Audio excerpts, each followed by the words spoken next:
Los que están ahí en el campo, lejos, no ven canales. Tenemos que usar otros medios para explicar a la gente cómo funciona una mina, cómo podemos hacerlo. Y hay un peso que son los pasivos ambientales mineros, porque las primeras leyes empezaron en el año 90, y el tercero son razones políticas. Hay grupos políticos que quieren bloquear todos los proyectos del Perú porque quieren que el Perú sea más pobre y no se desarrolle. Inambari, durante su gestión, o durante la gestión en la que usted participó, se desestimó el proyecto. No obstante, en Brasil todavía hay voces que dicen que el proyecto va a ir. Ya el exministro de Chávez reconoció que se conversó sobre Conga. Incluso también el exministro de Energía y Minas también reconoció eso. ¿Cuál es su lectura sobre Inambari? ¿Es un proyecto que tiene más pros que contras? Primero, el Perú necesita invertir en hidroenergía. Es nuestra reserva energética más grande que el gas, que el petróleo, que todo lo demás. Y estamos aprovechando apenas el 4,6% de nuestro potencial hidroenergético. Hasta puede producir energía eléctrica en base al agua para exportar a otros países que lo necesitan. Ese es un tema. Segundo, tenemos que escoger sabiamente dónde vamos a hacer las inversiones hidroenergéticas. No buscar de entrada un conflicto, porque a alguien se le ocurrió y puso el dedo allí en el mapa. Señores, Paquichapango, que también está en el N, en la selva central, va a inundar las tierras de 17 comunidades nativas oceánicas. ¿Por qué ponemos Paquichapango cuando sabemos que va a haber un conflicto? Entonces busquemos áreas donde sí es posible hacer inversión con poco impacto ambiental y con pocos impactos sociales. Por ejemplo, Valle del Marañón, que es muy encajonado, etcétera, donde no vamos a tener esos problemas en esa medida. Podemos hacer en la misma cuenca del río Inambari varias hidroeléctricas en cascada, porque hay un desnivel importante, y generar energía eléctrica. ¿Por qué tenemos que inundar 25.000, 30.000 hectáreas? Entonces, allí hay que ver el pro y el contra, hay que evaluar eso. Y antes de decidir una cosa así, que lo decide Energía y Minas, se tiene que hacer un análisis técnico muy frío para comenzar a tomar decisiones. Inambari, ¿pros y contras? Pros, va a generar mucha energía eléctrica, etcétera. Contra, va a inundar y hay que desplazar 3.200 personas más o menos que están ahí. Pero también hay que tomar en cuenta y poner sobre la mesa que toda la cuenca del río Inambari es minería ilegal y producción de coca, ¿no es cierto? Entonces allí hay que balancear. Creo que sería tiempo oportuno de que el Estado, el gobierno, las entidades responsables, el Ministerio de Ambiente, llamen a una reunión de expertos y digan, a ver, cuál es el pro y cuál es el contra, y ahí se toman las decisiones. Eso se llama análisis ambiental estratégico. ¿Y por qué no existe eso? ¿Por qué aparecen, como usted dice, por qué la gente pone, o los empresarios ponen donde se les ocurre, quieren instalar proyectos sin medir las consecuencias sociales que pueden haber? Porque no estamos acostumbrados a hacer un análisis estratégico. Hay que introducir, igual que el conflicto de Cajamarca. Hay que desarrollar la cultura del diálogo, de conversar para tomar decisiones. Entonces, ahí tienen que participar. Todos los países desarrollados lo han hecho. El Estado, las empresas o la empresa y la gente o la comunidad local, o sea, los ciudadanos. Sentarse a la mesa. Pero ¿qué hacemos cuando hay grupos o actores que no quieren sentarse a la mesa, no quieren dialogar porque ellos ya tienen decidido a priori?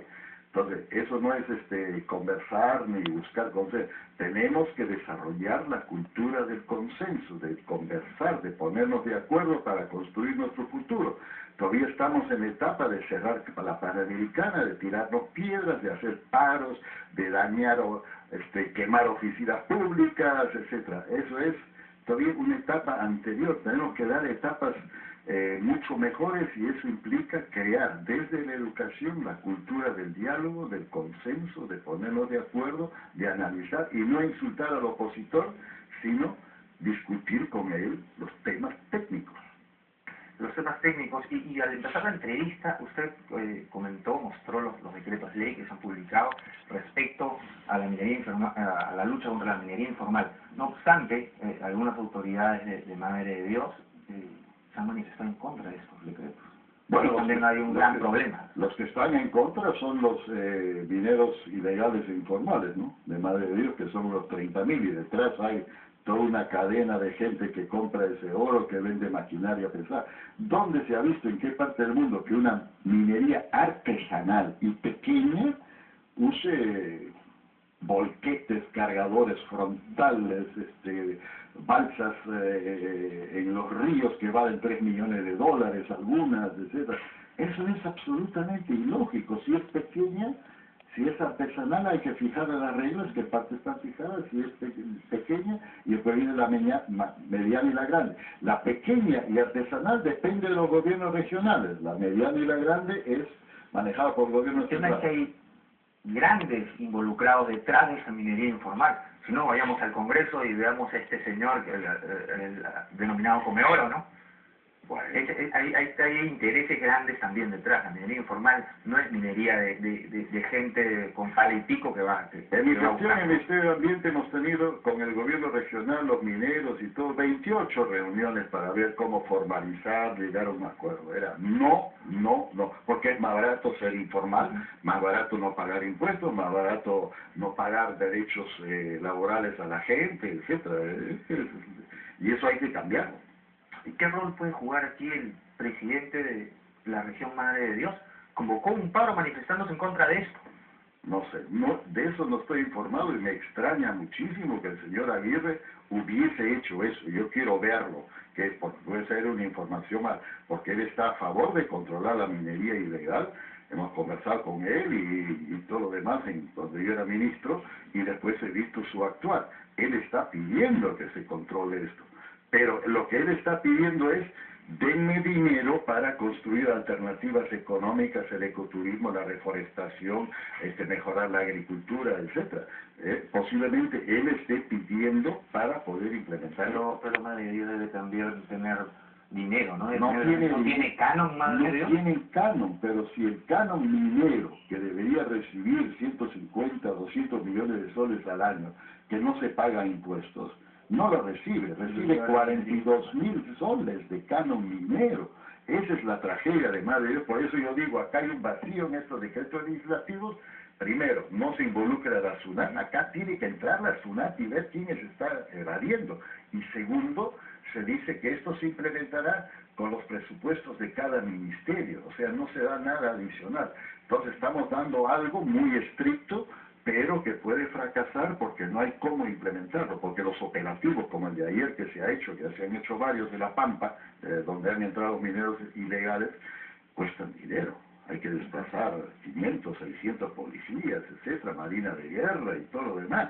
Cuando hicimos el primer operativo nosotros en Madre de Dios, donde se eliminaron las 19 dragas hidráulicas, las grandes, eso se tuvo que dar un presupuesto para hacer eso. Entonces, hay que tener en cuenta esto, tiene que darse dinero, y creo que el Perú tiene el dinero para eso. Perfecto, muchas gracias. Gracias a y ojalá que esto siga para adelante. Eso ha sido todo por el día de hoy. Conmigo